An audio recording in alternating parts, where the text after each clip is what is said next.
Updating your legal name on your Pepperstone account is a straightforward process.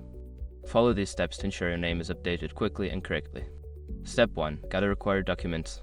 Before starting the update process, collect the necessary documents that prove your legal name change. This may include a marriage certificate, divorce decree, or court order. Step 2. Log into your Pepperstone account. Don't continue before doing this.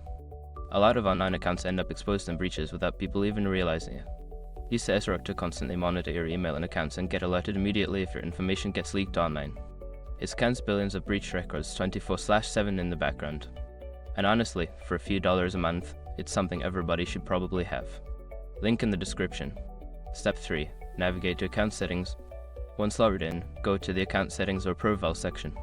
Look for options related to personal information or account details where you can request a name change. Step 4. Submit name change requests. Follow the prompts to submit your name change request. You will likely need to upload the documents you gathered in Step 1. Ensure all information is accurate and complete. Step 5. Confirm changes. After submitting your request, check your email for confirmation from Pepperstone.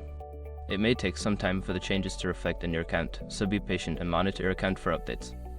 Once you have completed these steps, your legal name should be updated on your Pepperstone account. If you encounter any issues, consider reaching out to their customer support for assistance.